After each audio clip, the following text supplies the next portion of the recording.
যেদিন সংসদের প্রয়োজন ফুরিয়ে যাবে, যেদিন মনে হবে এই সংসদে আর কথা বলে লাভ নাই, সেদিন সেই সংসদে খোতা হাফিজ বলে আমরা বেরিয়ে আসব। যাদের নিজেদের কর্মীদের সম্পর্কে নিজেদেরই কোনো দায় এবং দরদ থাকে না, 20 কোটি মানুষের জন্য তাদের কি দায় এবং দরদ থাকবে? জেলায় জেলায় প্রশাসক বসিয়ে দেওয়া, এমনকি খেলার মাঠটা পর্যন্ত তারা দলমুক্ত রাখতে পারলেন না। হয় আপনারা বিচার নিশ্চিত করুন, না হয় আপনারা যাওয়ার রাস্তা খুঁজে বের করুন। আপনাদের একজন সিনিয়র নেতা ঘোষণা করে দিয়েছেন নির্মূল করবেন। অতীতে যারা নির্মূল করার ঘোষণা দিয়েছিলেন তারা নিজেরাই আজকে নির্মূল হয়ে গেছে। বাংলাদেশের দিকে কাউকে লাল চোখ দিয়ে তাকাতে দেব না ইনশাআল্লাহ। কোন কালো হাত বাড়ালে সেই হাত গড়িয়ে দেওয়া হবে। দীর্ঘ 17.5 বছরের ফ্যাসিবাদী শাসনের জাতাকলে পৃষ্ঠ এই জাতিকে আল্লাহ তাআলা আমাদের ছাত্র, শ্রমিক, যুব জনতার আন্দোলনের মধ্য দিয়ে মাত্র 2টি বছর আগে আমাদেরকে মুক্তি দিয়েছিলেন। সেই সময়ে যে দলটি আমাদের মতোই মজলুম ছিল, নির্যাতিত ছিল, আজকে তারা ক্ষমতায় আছে। তারা তখন প্রত্যেকটি হত্যাকাণ্ডের বিচার দাবি করেছিল। নির্বাচনের সময় তারা বলেছিলেন তারা নির্বাচিত হলে ফ্যাসিবাদের হাতে যতগুলা খুন হয়েছে, গুম হয়েছে, নির্যাতন হয়েছে, সবগুলার বিচার তারা করবে। ক্ষমতায় বসার পর এখন তাদের সুর পাল্টে গেছে। বিচার তো তারা করছেই না, বরঞ্চ আপনারা শুনেছেন 4 মাসে 600 জনের অধিক মানুষ নির্মমভাবে বাংলার মাটিতে খুন হয়েছে। আরো দুঃখজনক, এই দলটি নিজেদের হাতে নিজেদের কর্মীদেরকেই খুন করেছে। যাদের নিজেদের কর্মীদের সম্পর্কে নিজেদেরই কোনো দায় এবং দরদ থাকে না, 20 কোটি মানুষের জন্য তাদের কি দায় এবং দরদ থাকবে? আমরা কোনো লক্ষণ দেখতে পাচ্ছি না।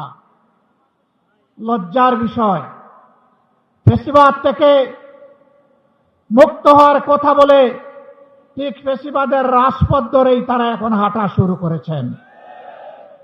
বাংলাদেশ ব্যাংকের গভর্নর, বিভিন্ন ব্যাংকে অযাচিত হস্তক্ষেপ, বিশ্ববিদ্যালয় কলেজগুলা দলীয় অনুগত লোকদেরকে দিয়ে দখল করা, জেলায় জেলায় প্রশাসক বসিয়ে দেওয়া, এমনকি খেলার মাঠটা পর্যন্ত তারা দলমুক্ত রাখতে পারলেন না। এইভাবে তারা আবার কার্যত একদলীয় ফ্যাসিবাদী শাসনের দিকেই আগাচ্ছেন। বন্ধুরা, বাংলাদেশ কিন্তু বারবার বিপ্লবের সাক্ষী। আমরা পরিষ্কার বলে দিচ্ছি, হয় আপনারা বিচার নিশ্চিত করুন, না হয় আপনারা যাওয়ার রাস্তা খুঁজে বের করুন। আপনারা যে পথে হাঁটছেন, সংসদে আমরা প্রত্যেকটি বিষয় সেখানে আমরা প্রতিবাদ করছি। 2/3 কিভাবে পেয়েছেন আপনারাই ভালো জানেন, আর দেশের জনগণও জানে।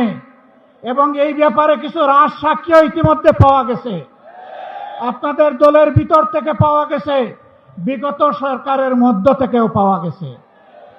এই রাস্তায় আমাদের কলিজার টুকরা বিপ্লবের প্রতীক শরীফ ওসমান হাদিকে হত্যা করা হয়েছে। তার বিচারও ধামাচাপা দেওয়ার চেষ্টা চলছে। এখন পর্যন্ত চার্জশিটটি দেওয়া হয় নাই। কাকে খুশি করার জন্য, কোন সত্যকে আড়াল করার জন্য এটা করা হচ্ছে, জনগণ জানতে চায়। এই 21 তারিখ, মাত্র 2 দিন আগে গাইবান্ধা ইতিমধ্যেই বলা হয়েছে ছাত্র শিবিরের একজন তরুণ নেতাকে গলাকটে স্পষ্ট দিবালোকে সেই ফ্যাসিবাদী কায়দায় হত্যা করা হয়েছে। হ্যাঁ, হত্যা করে মানুষকে দুনিয়া থেকে বিদায় দেওয়া যাবে, কিন্তু কোনো আদর্শকে খুন করা যাবে না। এদেশের মানুষের অন্তরে, কলিজায়, হৃদয়ে, মগজে সব জায়গায় বসে আছে মজবুত ভাবে রাসূলুল্লাহ সাল্লাল্লাহু আলাইহি সাল্লামের আদর্শ। এই আদর্শকে নির্মূল করার চিন্তা করবেন না। যদিও আপনাদের একজন সিনিয়র নেতা ঘোষণা করে দিয়েছেন নির্মূল করবেন, অতীতে যারা নির্মূল করার ঘোষণা দিয়েছিলেন তারা নিজেরাই আজকে নির্মূল হয়ে গেছে। নির্মূল বেশি করবেন না। এটা এক ধরনের ভাইরাস। এই ফেসিবাদের ভাইরাস, চাঁদাবাজির ভাইরাস, দুর্নীতির ভাইরাস, দলীয় শাসনের ভাইরাস, এই সকল ভাইরাস মুক্ত করার জন্য আরেকটি বিপ্লব অনিবার্য হয়ে উঠেছে। সেই বিপ্লবের জন্য আপনারা কি প্রস্তুত?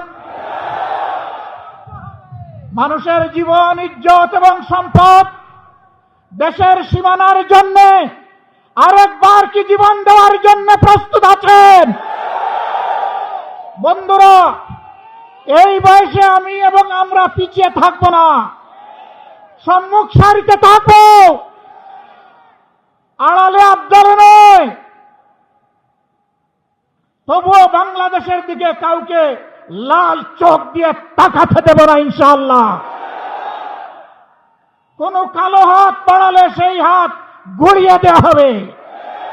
20 কোটি মানুষের 40 কোটি হাত এই দেশকে পাহারা দেবে ইনশাআল্লাহ। কারো বাবার সাধ্য নাই এ দেশের স্বাধীনতা এবং সার্বভৌমত্ব নিয়ে টানাটানি করা। মহান আল্লাহর উপর ভরসা করে আপনাদেরকে আগামীর সেই বিপ্লবের দাওয়াত আজকে দিয়ে রাখলাম। সংসদে যতদিন পর্যন্ত কথা বলার পরিবেশ থাকবে, জাতির স্বার্থে যতদিন পর্যন্ত থাকার দরকার হবে, তার বাইরে আমরা 1 সেকেন্ডও থাকব না। যেদিন সংসদের প্রয়োজন ফুরিয়ে যাবে, যেদিন মনে হবে এই সংসদে আর কথা বলে লাভ নাই, সেদিন সেই সংসদে খোতা হাফিজ বলে আমরা বেরিয়ে আসব। প্রস্তুত থাকুন সেই বিপ্লবের জন্য। অন্যায়ের সাথে কোনো আপত নয়। নতুন পুরাতন কোনো ফেসিবাদ মানি না। পুরাতন পরিত্যাজ্য, নূতন ঘৃণিত। কোনো ফেসিবাদ মানব না ইনশাআল্লাহ।